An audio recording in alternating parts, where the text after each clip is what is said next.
اگر نیت کے بعد بھول گئے کون سی نماز ہے، یعنی نیت باندھی اس کے بعد بھول گئے یار میں نے کیا نیت کی تھی۔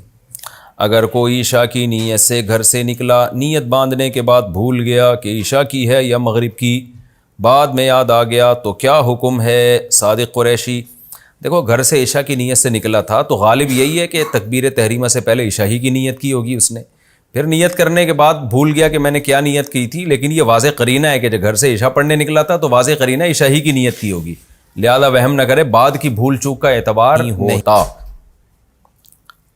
یہ مسئلہ پوچھا تھا شہزان صاحب نے کشمیر، صادق قریشی صاحب نے پوچھا تھا۔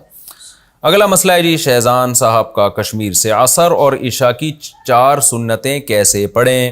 کیا عصر اور عشاء 4 سنتوں میں قاعدہ والی کیا عصر اور عشاء کی 4 سنتوں میں قاعدہ اولا میں تشہد، درود شریف اور دعا پڑھنی چاہیے اور تیسری رکعت میں بھی ثنا پڑھنی چاہیے یا نہیں؟ دیکھیں جو سنتیں 4 غیر مؤکدہ ہوتی ہیں نا، ان میں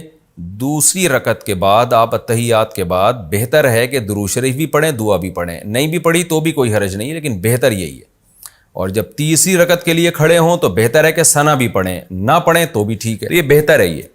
اور ان 4 سنتیں غیر مؤکدہ میں ایک اور آسانی ہے، آپ نے 4 کی نیت سے نیت باندھی، 2 کے بعد آپ کو خیال ہوا کہ سلام پھیر دیتا ہوں تو بھی ٹھیک ہے،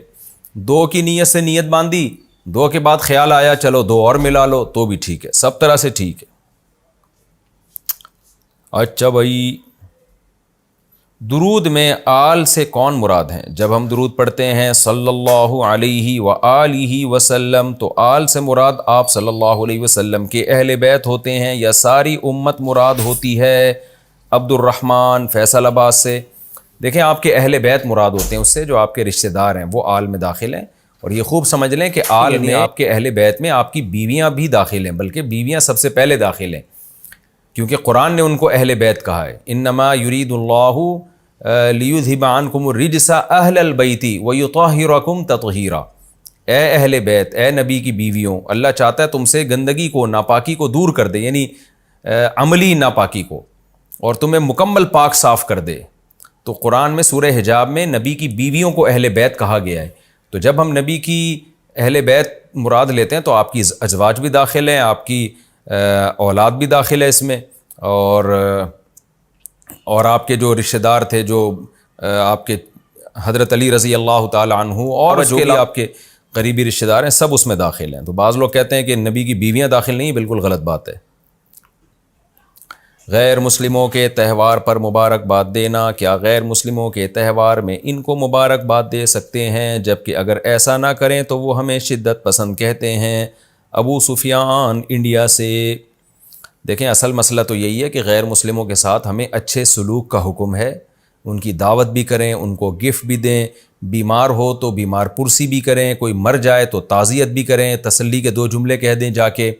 لیکن ان کی مذہبی رسومات میں کسی بھی قسم کی شرکت کی اجازت نہیں ہے، کیونکہ مذہب ایک باؤنڈری ہے، اسلام ایک الگ مذہب ہے، وہ ایک الگ مذہب ہے، اسلام نے آپ کو اپنی باؤنڈری سے نکلنے کی اجازت نہیں دی۔ مثال کے طور پر کوئی ہندو کہتا ہے بھائی میں تمہارے ساتھ مسجد جا کے نماز پڑھوں گا لیکن تمہیں جا کے میرے ساتھ بتوں کی عبادت کرو، تو آپ تو نہیں کریں گے نا، آپ کہیں گے بھائی یہ تو ہمارے اسلام تو نام اس چیز کا ہے کہ وہ اس کی نفی کرتا ہے کہ نہیں اجازت نہیں ہے۔ تو جو ان کی مذہبی رسومات ہیں، ہاں ان کی شادی بیاہ میں ان کو مبارکباد دے سکتے ہیں آپ،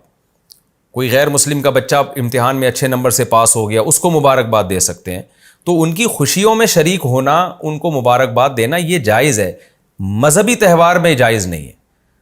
تو جیسے کرسمس ایک مذہبی تہوار ہے، اسی طرح ہندوؤں کی جو ہولی اور اس طرح کی ہوتی ہیں کہ مذہبی تہوار ہے، وہ اس میں آپ مبارکباد نہیں دے سکتے۔ ہاں کوئی خطرہ ہو، خدا نہ خواستہ کوئی نقصان پہنچنے کا خطرہ ہو، کہ اگر کوئی بھی نقصان ہو، واقعی نقصان کا خطرہ ہو، تو پھر ایک مجبوری ہے، مجبوری کے حکام الگ ہوتے ہیں، لیکن نارملی اس کی